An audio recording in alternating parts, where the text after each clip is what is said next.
Welcome to the Wyknot Outdoors podcast, where wild adventures and outdoor wonders meet. I'm your host, Carter Schutzeman, an outdoor videographer by profession and a hunter at heart. With a life planted firmly in the outdoors, from quiet mornings in the wood to exciting hunts, I've seen a bit of everything nature has to offer. Now I'm here to share those adventures with you. Whether you're well versed in the outdoors or just starting out, this is the place to be. Join me and a variety of guests as we talk about our experiences, offer tips, and tell the stories you don't usually hear. So why not make your next journey with Wyknot Outdoors? What's up, guys? Welcome to the Wyknot Outdoors podcast, first episode we are releasing with Matthew Sandoval, and we are talking about sheds today. Matt has been a good friend of mine. We've been shed hunting for about 3 years now. Matt, you just want to give a little bit of background knowledge of how you got into shed hunting, why you shed hunt? Yeah, I started maybe 4 years ago. I never was really into it. I grew up in the city, which is tough, but moved out to Wyoming. Obviously, got to take advantage of that, living in the best place to go hunt, fish, hike. Had a couple buddies of mine that were really into hiking, and we kind of got into it during our senior year of high school. It was COVID, and everyone got the best break they could ever ask for until they realized what it was. But I think we got out right in March. Yeah, too. It was like beginning of March we got out, timing. and I mean we had so much free time on our hands. The schools didn't know what to do, so we're like, we're gonna maybe do online schooling, whatever. Yeah, so until they figured that out, we were out in the mountains just hitting it, and we were picking up horns, and finally was like introduced to it then, and I fell in love with it, and been addicted to it ever since. It's definitely an addiction, but that's kind of what got me into it. Yeah, well, thanks for joining us. We kind of wanted to just talk today about how to shed hunt, how to prepare yourself this season for shed hunting, and just kind of the patterns Matt and I are seeing even in this season. Just how to get ahead of the game, I guess. Matt, is there any strange things that are kind of going on this season that seem abnormal, or like, are you taking any different approaches to this season? Yes and no. What's weird is that this past weekend I had saw maybe three. I mean, it's really early right now. It was February. What, today's the 12th? Yeah, today's the 12th. It was like February 8th. Yeah. Is when I saw those bucks. I saw about 4 bucks. 2 of them were shed. I saw another set of bucks. 1 of them was shed.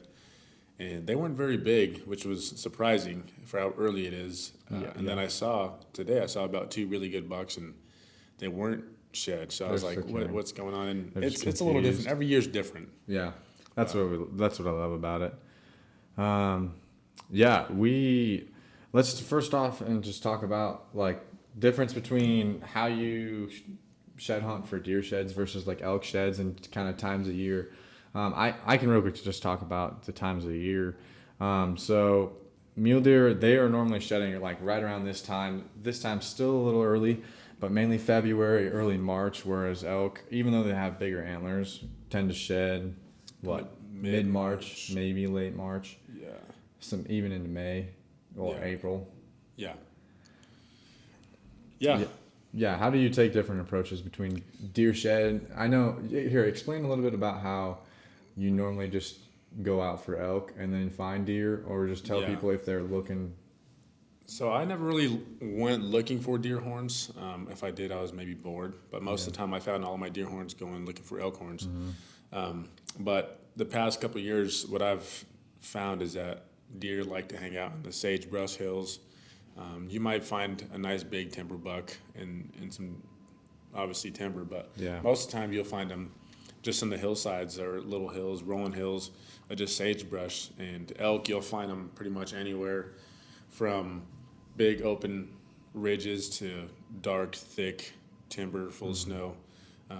But what I found out is that elk like to drop their horns, usually when they're feeding or bedded, which would be they feed south and or north and south, and they'll be on the west side of the ridges where we are. Luckily, the west side of the ridges are always blown out full of snow or blown out of snow. Yeah, makes it easier. More open to the sun. They'll feed there, then they'll bed on the east side of the ridge or the mountain, kind of out of the wind. And yeah, it's most of the time the best things to do for elk is when you're looking for them is walk north and south on the ridge lines, side hilling, and glassing. Yeah. Yeah, and then for those of you who don't know, we're shed hunters in Wyoming, so obviously grizzly bears are an issue, which we really haven't ever even ran into grizzly bears, which Been is pretty crazy. fortunate. Yeah. Uh, Explain to those who might not know how to avoid bears, or like how do we build the confidence to go into bear country, or like why do we just not worry about it? I think a lot of times we put that pressure on ourselves Yeah. of, oh, there's grizzlies, let's not go. Mm-hmm. But at the end of the day, you're going into a place that is thousands and thousands of acres of land that your chances of running into a grizzly bear it's a possibility, but it's not as likely as you think. And yeah, just be aware, be smart. What I like to do, if I go by myself especially, I like to have a speaker on me, listening to music. Yeah, because that's the worst thing you want to do is come up on a bear and spook it, and there's a sow and two cubs right there, and you spook them, and That's when you get in trouble. Yeah. So just being aware really is what it comes down to. Having bear spray, having your whatever you carry for your firearm. Yeah, and another thing too that we try to do, which it helps that the most elk will just shed on those open faces, is just try to stay out in the open, especially if you are by yourself. Yeah. But if we do get a group, we try to go into some timber, but make sure that you're within sight of each other and blaring music, because I feel like that's the time that the bears are going to come and get you. Yeah, there's been a couple of times where I went to the timber by myself, and man, you just get so nervous, dude. Just because you hear all the stories of people getting attacked by bears, and they're just coming out of hibernation, and you're going through that timber, and part of you wants to just carry your pistol in your hand. Dude, I did that one time or it wasn't this past season, but the season before. I was going out with another buddy into a place where we were walking in, and we saw 3 other guys, and they all said that they'd been bluff charged. And we were hiking in, and we were seeing tracks in the snow, and I have never been so scared in my life. I was like holding the pistol, like literally shaking. And finally, I was like, "Dude, this is so dumb." Like, if you feel that sort of scenario, like if you feel the hairs on the back of your neck standing, like just be smart enough to just get out of that spot, and like it's not worth it. But it's also not something to be afraid of. Like, I know a lot of people who just won't even try to go out because they're afraid of bears. Yeah, and this past hunting season, I was with one of my buddies, and we went up and we were glassing for a while. We saw some bucks. We were waiting, and we had a little fire because it was cold, it was windy, so we had a little fire. And I think I took a little nap, and I woke up, and like 200 yards away, there was just big old grizzly bear just chilling. Chilling? Yeah, he's hanging out. He saw us, and he saw us way before we even saw him, and he was just doing his own thing, just rolling around. Which most of the times they will kind of do their own thing. It's like when you surprise them, or if there's some sort of a kill. But yeah, we're super excited for this shed season. We've gone out. We have already scouted this year. I found a few bulls. I found like 7 bulls that are packing.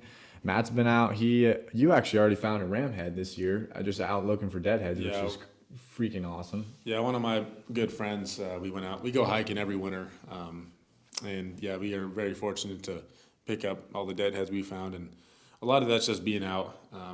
I've learned that all the guys that find stuff, or oh man, they always find things. It's because they're not sitting on their butts. They're getting out, they're hiking, they're putting in the work, and that's a huge thing. So even when it's in the middle of winter and it's freezing cold, or there's a lot of snow. Get out, you'll definitely find something. It's a rough winter out there. The cold. I mean, we live in Wyoming, and it gets freezing cold out here. I mean, the coldest we got was negative 30-something this year so far. It was cold snap. We had a huge cold snap. Yeah, it's tough on animals. The older animals, if during the season of hunting season, they get wounded, and it's hard for them to make it through a year like that. So there's always going to be deadheads. Yeah, I went out with my little brother yesterday, and I found a white-tailed deadhead. We were looking for some sheds. We did pretty good. If you want to see like our success go on Instagram, there'll be a new reel. It might even be released before this comes out, but check that out. That was an amazing start to the season. I was not expecting that, but yeah. Let's say you're a person who's never shed hunted in their life. You have no idea where to go. What would you say to those people?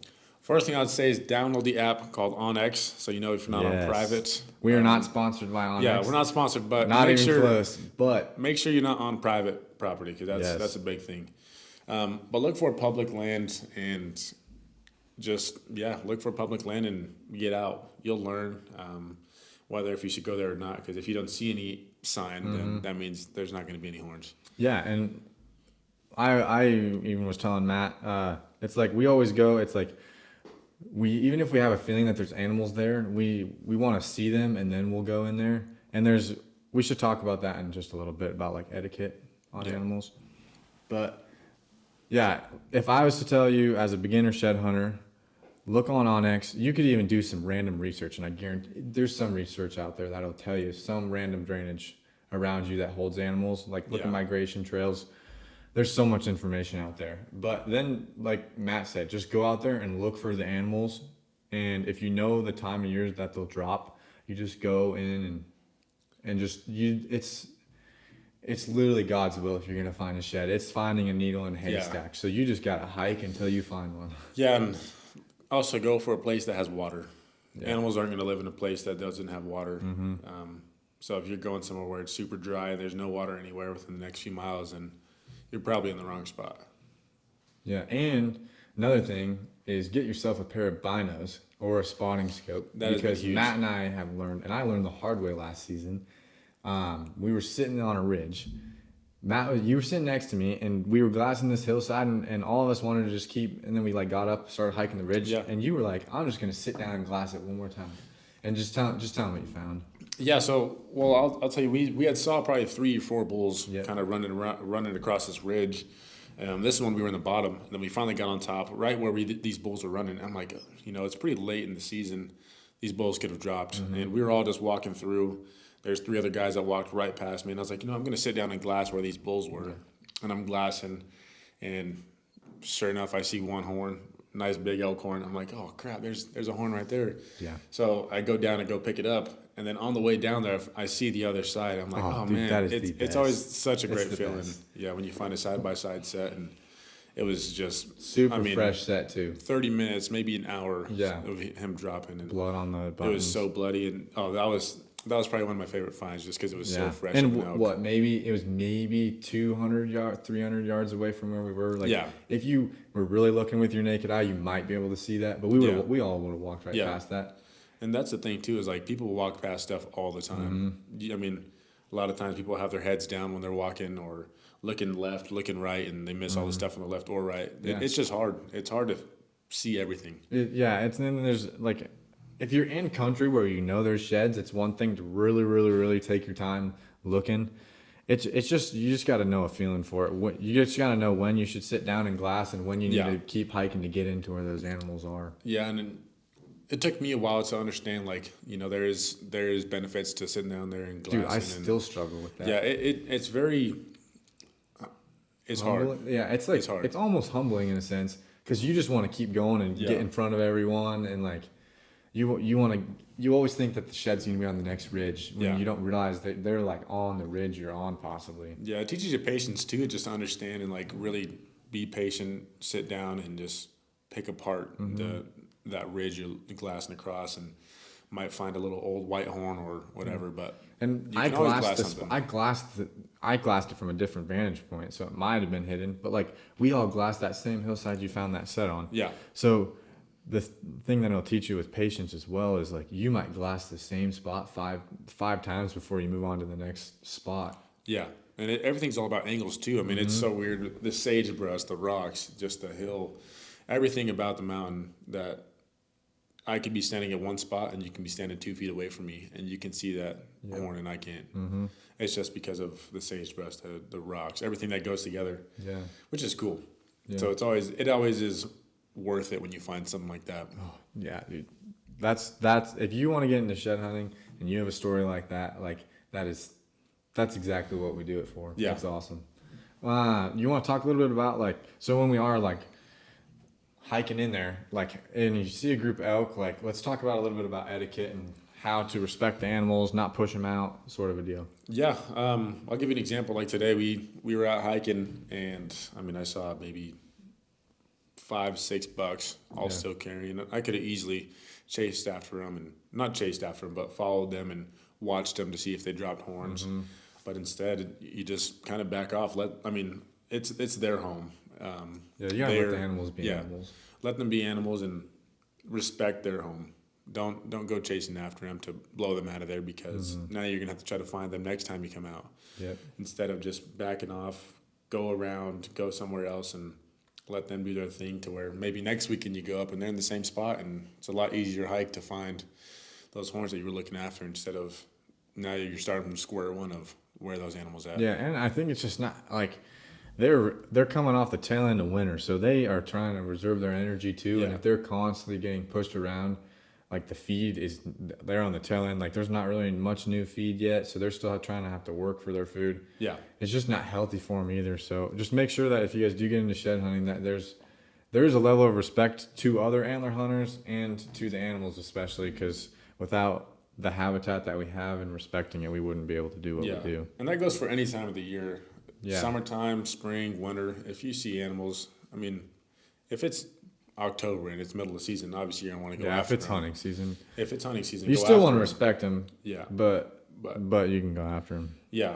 If it's out of season, just respect it. Respect them. Respect the animals, and respect the nature of it. Don't go be obnoxious, blowing them out of there. And yeah, it's a tough winter too, especially in the wintertime. Like we go out looking for deadheads in the winter, and if we see animals, we'll be quiet. We'll be respectful and just kind of back off and just enjoy it. Like really just enjoy those animals rather than trying to push through and because you'll end up ruining that moment. Yeah, for sure. I'd say one thing that has always been fun for me with like antler hunting is just the memories you share with all the guys, all the friends. It's always a good feeling too when you're picking up stuff and then that one guy who hasn't picked up anything finally finds something. Yeah, we've all been there, dude. We all have been the guy that is right behind your buddy who picks up like the biggest shed of his life right in front of you. And that is a humbling moment. Yeah, I will tell you that there's nothing more that will inflate your pride like that. But that's in the moment where you have to choose to be humble and like really focus on why you're there. You're not. The goal is to find sheds, but those sheds eventually you're gonna sell and go away, or even if you do keep them. But those memories are way more worth it. Yeah, for sure. And that's one thing that I've had to learn and overcome is that still, when someone finds something and you're like, oh, I was going to walk right over that, and they find it first, it's like, be appreciative of it, appreciate it, and just be thankful that, like, you got to share that moment. And if you are the one that find it, be humble. Yeah, like good for you. Like, that's an awesome find. Yeah. Because someone else could have found it and you would never been, ever even knew that it was ever picked up. That happened to me. That happened to me and Brody on that deadhead. He was literally probably 2 yards away from seeing it, and we were coming at it at different angles. And there's still, like, when you do find it, there's a sense of you that's like, oh, I feel bad now. But I don't know. It's hard. Yeah. We've all been on that part of the horn hunting trips of where we don't find anything or someone else picks up, and you're just like, man, that really hurts, but good for you. Yeah. It's like, oh, they always find stuff, or... That's literally Brody in a nutshell. That kid is the luckiest shed hunter. I picked out this perfect... Actually, for you guys who can see... Oh, no, that's his bull. This big bull behind us, it's probably... What did you say, 340? 330? Probably 350. 350? Yeah. I found this new spot, shed hunting. Super excited to go out. And freaking brought Brody with me for the first time. Like, hardly been antler hunting at all. And he just picks up this 350 deadhead his first time out, basically. Yeah, 12 years old, 13 years old. I was like, well, you've literally hit the peak of your antler hunting, so... Yeah. I don't know what to tell you. Matt and I kind of want to talk a little bit about where not to go. Or not to go, but where not to camp. And when not to camp. Yeah. This past year, we went up, and I don't know why it was hindsight's 2020. It was not smart. Yeah, not smart. We thought it was smart going in. We went up. We were doing some scouting. It was February, like just first week of February. Yeah, early February. We're looking up, just trying to get some eyes on some bulls, some deer, kind of just find where animals are. We just wanted to get out. Yeah, we were just so anxious to get out. We got up, and one of our good friends, he was like, oh, let's camp right here. And it was on the middle of an open ridge where there's no snow. We're like, oh, yeah. Didn't think about it, but like, oh, yeah, there's no snow. There's like 3 feet of snow everywhere around us, but this one face, and there was no snow. We're like, this is going to be the spot. Yeah, and the thing is, at the time, it was not windy. So we're like, oh, this is gonna be perfect. It's gonna be a great night. Camp on this bridge. Had a fire. It was about 10 o'clock. We're getting ready for bed, and wind starts picking up a little bit, and then 30 minutes later, it starts ripping. And one of our friends, brand new tent. He brought his friend, and his brand new tent got tore up. Brand new stove. Dented the stove. Dented the stove. That flew away. They were packing up. Like, hey guys, we're gonna go down to the bottom here, and we're like, Matt and we're kind of laughing because our tent was holding up and doing pretty well. And we were warm, laughing, having a good time. And then about 2 hours later, it's 12 o'clock. And we woke up to snow in our tent. Yeah, there was snow in our tent. And the bad part is that we had left our boots outside. And our boots were just covered with snow. Like snow drifts. Yeah. The snow drifts were just getting into our tent. There's about we woke up. You didn't have any gloves. Yeah, I forgot my gloves in the truck.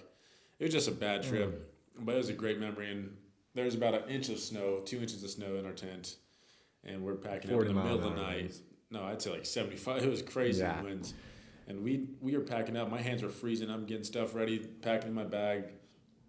We didn't even pack up a tent. It was three. Like what? Wasn't it like 3? Was it 3 in the morning? No, it was like 12. It was like 12. Yeah, it was 12. It was dark. Yeah, and it was ripping wind, and we just grabbed all the stuff. We didn't even fold the tent correctly. We just put it in a big ball and held it. Freaking ran for the trees. And we were just like trucking through snow, and the snow was pretty deep. It was like 3 feet deep, 4 feet.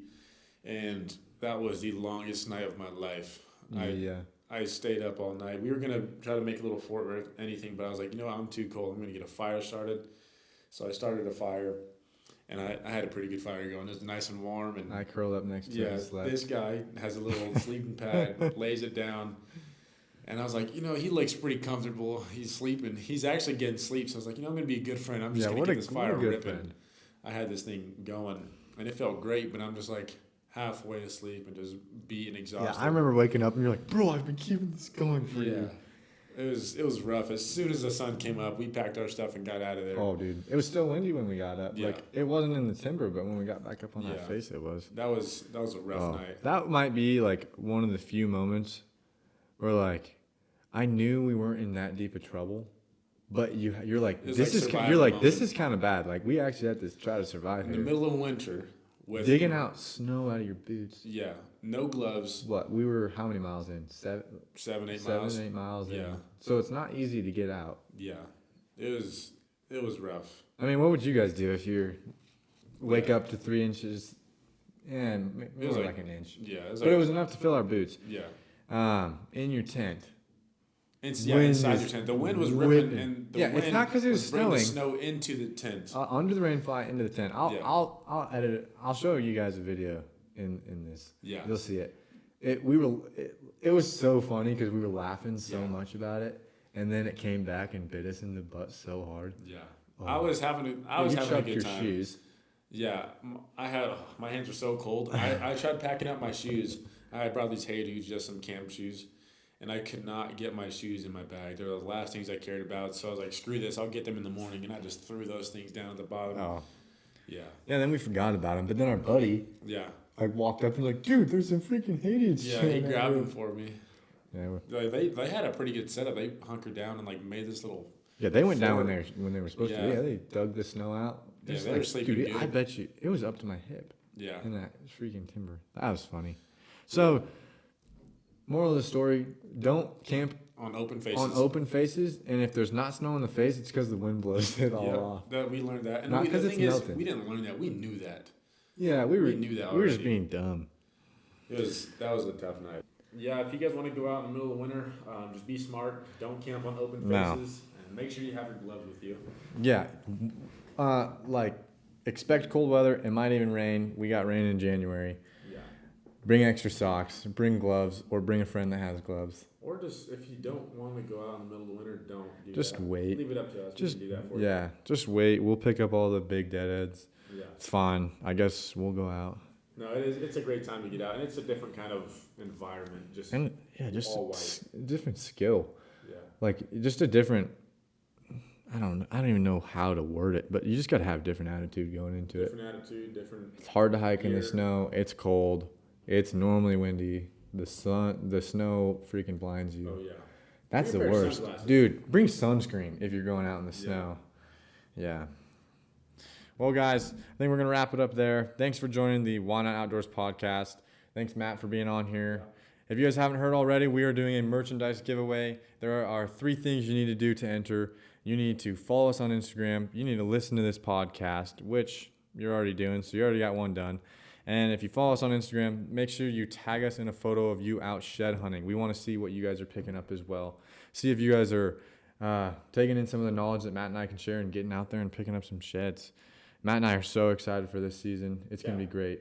It's going to be awesome. We got some good spots to go to, and we've seen a lot of sign in there, and excited to pick them all up, and it's going to be a good time, good memories. Yeah, so thanks for joining us again. Hopefully we get to see some of your guys' photos out there picking up sheds. This is Wyknot Outdoors signing off.